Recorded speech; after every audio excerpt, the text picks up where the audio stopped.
Liverpool fans are not having this, Simon, nor should they. Okay. So that was John W. Henry with his apology. I like how he calls him LFC. But as well as that, Ed Woodward last night, out of there, quits, resigns as Executive Vice Chairman of Manchester United. You mentioned Stan Kroenke at the top of the show. Arsenal play Everton on Friday night. We understand there's going to be a sizable protest outside the Emirates on Friday night. Kroenke out. Kroenke out was trending last night and into this morning. I wonder how many are going to be lining up for a fall here. How many others do you expect to follow Woodward, Simon? Well, Woodward doesn't own the club, so what's your point? What do you mean, what's my point? Woodward doesn't own the club, so how many what? How many chief executives or how many owners? So the intellectual capital... Well, how about both? How many owners? How many... So tell me how that's going to work then, Jim. Tell me how you're going to get... Just out of curiosity, because I look to be educated here.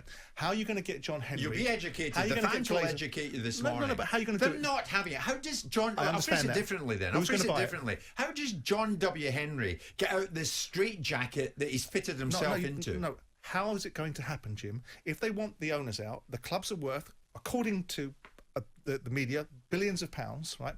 How are the fans going to get Glazer, Henry... Sheikh Mansour, if they want to put him into the equation, Roman Abramovich, Daniel Levy, and Daniel Levy's fingerprints will be all over this as well, because Daniel's got...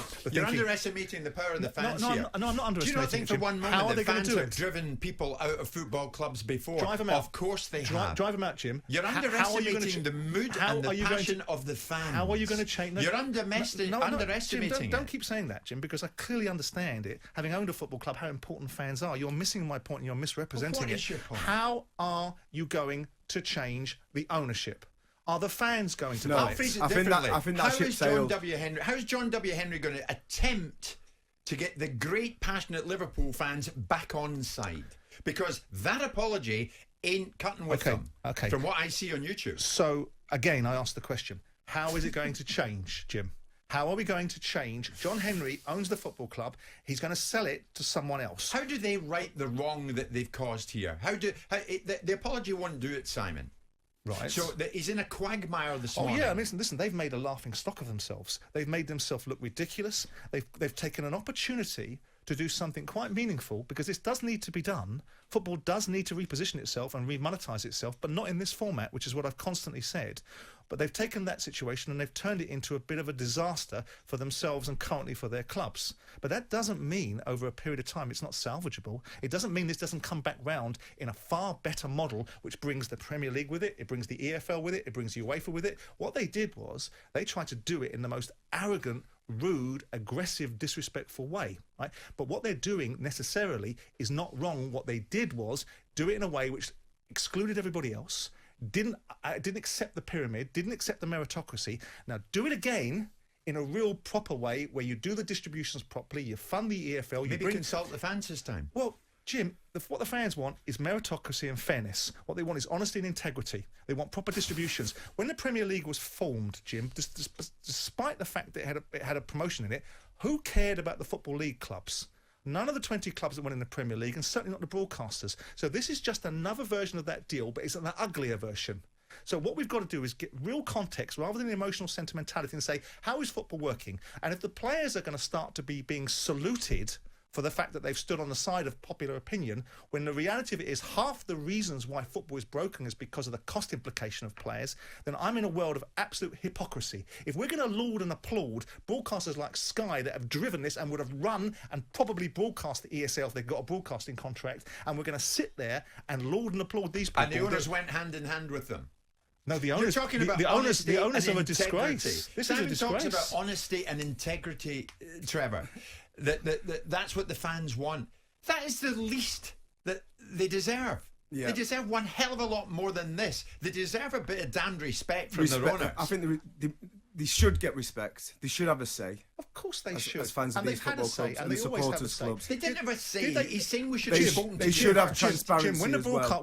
broadcasters charge £99 a month for watching football, did they ever say then? When they charge £15 a game, did they ever say then? When you move the broadcasting times to put fans out of the reach of watching games at 3 o'clock, did they ever say then? Let's get real about the hypocrisy that's going on here and not start making heroes where there aren't. Tell me any These different. guys Tell were me any different. outrageous what Educate they've me done. on this. It'd be a long time. Why did the owners try and pile drive this through? Because they're without- arrogant and they're rude I'm not and they're finished the aggressive question. and disrespectful. I'm not finished the question. Why did they try to pile drive this thing through without consultation with the most important people of the lot, the fans? Because Why could they again, think for 1 second that would work? Again, let's think about that logically. You've got American owners that do not get the dynamics of English football. They think it's the same as America. Listen to James Corden's little rant, and I know James because he worked for me on a film, and he's one of the biggest hypocrites I know, but listen to one of his rants about the American football model and how it's a franchise operation that doesn't exist in the UK. The reasons why Henry, and specifically Kroenke, got it wrong is because they don't get the dynamics of it, and they've just had their heads handed to them. And it wasn't just about the fans, it was about the other 86 clubs in the English pyramid, and they went against them and they said, up yours, and they've had their backsides royally smacked.